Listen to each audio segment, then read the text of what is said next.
Assalamualaikum warahmatullahi wabarakatuh. Hari ini kita akan belajar mengenai gerak lurus dan melingkar. Yang pertama yaitu gerak. Gerak itu adalah benda dikatakan bergerak apabila mengalami perubahan posisi atau kedudukan. Contohnya orang yang bersepeda dan anak yang berlari dikejar kucing.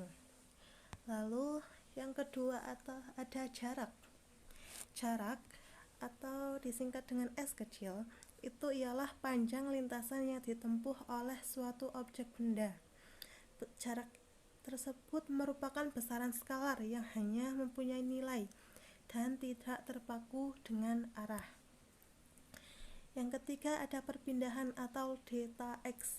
Perpindahan itu selisih kedudukan akhir dan kedudukan awal suatu objek benda. Perpindahan itu termasuk besaran vektor yang mempunyai nilai dan arah dan terpaku pada arah. Nah, langsung saja ke ibu contoh untuk lebih memahami jarak dan perpindahan.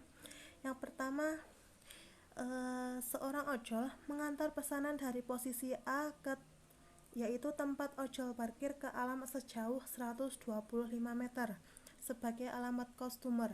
Setelah mengantar pesanan, si ojol kembali ke posisi A sebagai tempat parkir motornya. Yang ditanyakan berapa jarak total dan perpindahan yang ditempuh ojol tersebut. Nah, ibu di sini sudah gambarkan ojolnya dari A ke B itu sejauh 125 meter, lalu kembali lagi ke A. Nah, yang diketahui kan tadi ada jarak A ke B yaitu X1 sama dengan 125 meter. Jarak ke B ke A sama juga kan, X2 itu 125 meter. Yang ditanyakan yang pertama tadi jarak atau S. Yang kedua B perpindahan atau delta X. Nah, jawab yang pertama jarak. Tadi kan sudah diketahui pengertian jarak itu kan panjang lintasan yang ditempuh oleh suatu objek benda dan tidak terpaku pada arah, berarti sejumlah semua. Yang pertama S sama dengan berarti X1 ditambah X2. 125 meter ditambah 125 meter sama dengan 250 meter. Yang kedua perpindahan atau delta X. Nah, dari pengertian tadi kan perpindahan itu kan selisih kedudukan akhir dan kedudukan awal, berarti X2 dikurangi X1, 125 meter dikurangi 125 meter sama dengan 0. Jadi perpindahan yang dilakukan oleh tukang ojol itu sebesar 0 meter. Nah, contoh duanya di sini ada seorang pedagang sayur mendorong gerobaknya dari rumah Santi ke rumah Andi. Nah, dan berakhir di rumah Jono. Menempuh lintasan sebagai berikut. Nah, di sini rumah Santi ke Andi itu ada dikasih garis A, lalu Andi ke Jono B dan Jono ke Santi C. Nah, untuk menempuh lintasannya itu di sini ada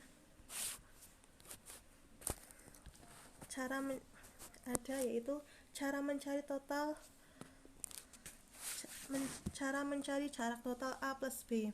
Di situ kan A plus B. Nah, itu kan segitiga. Jadi cara mencari perpindahannya yang C itu bisa menggunakan rumus Pitagoras. Kalian masih ingat kan rumus Pitagoras? Di SMP udah ada. Yang pertama itu ada A kuadrat plus B kuadrat sama dengan C kuadrat, atau C sama dengan akar kuadrat plus B kuadrat. Lalu selanjutnya ada kecepatan. Kecepatan di sini itu perbandingan antara perpindahan suatu objek. Perpindahan tadi kan delta X dengan selang waktu. Selang waktu itu kan T yang digunakan, jadi rumusnya V sama dengan delta X plus T. Nah, dengan keterangan tadi kan V-nya udah tahu kecepatan, itu satuannya meter per sekon. Lalu delta X-nya itu perpindahan tadi meter, dan T-nya T kecil ya di sini. Kalau T besar nanti jadi suhu. Itu sekon. Nah, karena perpindahan adalah besaran vektor, maka kecepatan adalah besaran vektor, yang artinya kecepatan mempunyai nilai dan arah. Nah, di sini alat ukur kecepatan adalah velocitometer. Nah, velocitometer itu merupakan speedometer jenis linear. Artinya speedometer ini memiliki pembacaan angka negatif. Contohnya adalah sebuah mobil bergerak maju, maka velocimeter akan menunjukkan plus, dan apabila mobil mundur ke belakang, maka velocimeter akan menunjukkan nilai negatif. Yang selanjutnya ada kelajuan. Nah, kelajuan di sini adalah perbandingan antara suatu jarak yang ditempuh, jarak S yang ditempuh oleh objek dengan selang waktu yang terjadi T. Jadi, kelajuan itu perbandingan antara suatu jarak yang ditempuh oleh objek dengan selang waktu yang terjadi. Dengan rumus tadi ya udah dari pengertiannya aja udah tahu, yaitu V sama dengan S per T. V-nya kelajuan yaitu meter per sekon, S-nya jarak meter, dan T-nya waktu. Karena jarak itu besaran skalar, tadi ya udah yang pertama, maka kelajuan adalah besaran skalar yang artinya hanya mempunyai nilai dan tidak mempunyai arah. Alat ukur kelajuan speedometer yang sering terpasang di motor-motor kalian. Lalu di sini ibu juga ada contoh lagi. Seorang kurir bergerak dari posisi A ke B sejauh 3.550 meter dan bergerak ke C sejauh 100 meter. Kurir bergerak ke D sejauh 3.550 meter. Nah, waktu yang dibutuhkan kurir dari posisi A ke D itu selama 20 menit. Nah, ibu udah gambarkan ini. Dari A ke B 3.550, B ke C 100 meter, dan C ke D itu sama 3.550 meter.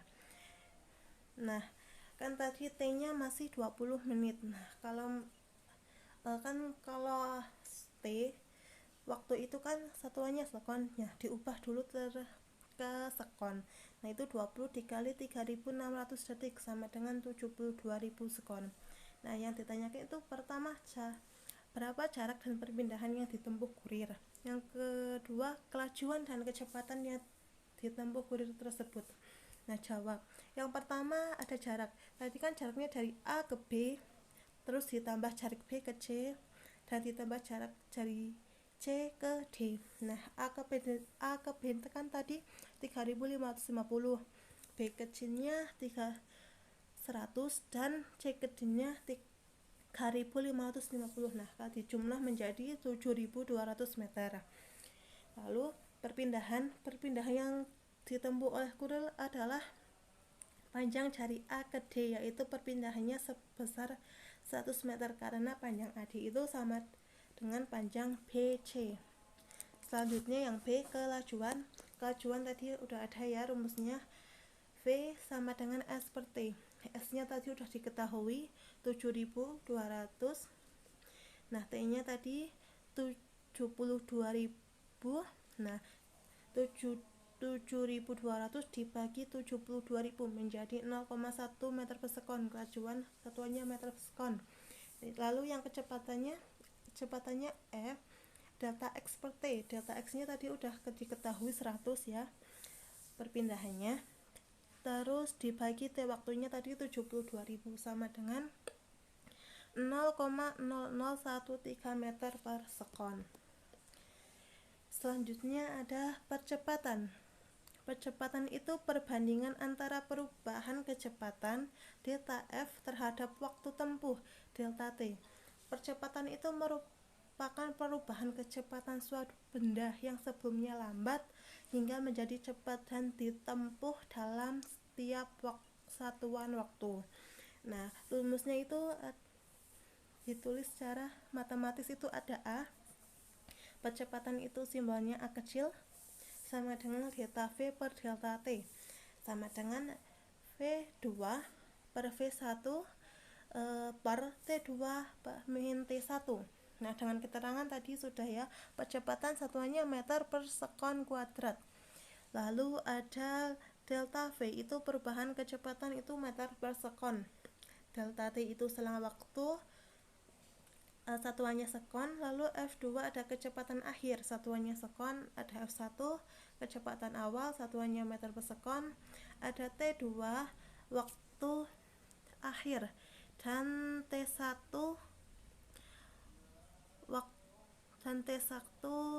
waktu awal.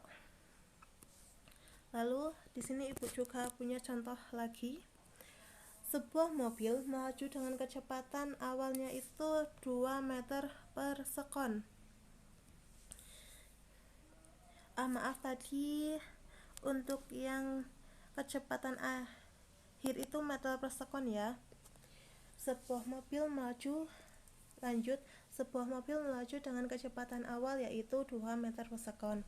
Setelah mobil melaju 10 sekon, kecepatan mobil tersebut bertambah menjadi 4 meter per sekon. Berapa kecepatan yang dimiliki oleh mobil tersebut? Nah, diketahui tadi F1-nya kecepatan awalnya 2 meter per sekon. F2-nya sudah diketahui itu 4 meter per sekon. Nah, T1-nya kan tidak diketahui, berarti 0. Nah, T2-nya udah diketahui setelah mobil melaju. Setelah mobil melaju berarti kan T2 10 sekon. Nah, penyelesaiannya di sini tadi udah ada ya rumusnya. A V2 min V1 per T2 min T1. V2-nya tadi udah diketahui 4 min 2 per 10 min 0 sama dengan 2 per 10. 2 bagi 10 sama dengan 0,2 meter per sekon kuadrat. Nah, Ibu punya 3 latihan soal. Kalian coba kerjakan nanti kalau sudah bisa dikirim di grup. Terima kasih. Wassalamualaikum warahmatullahi wabarakatuh.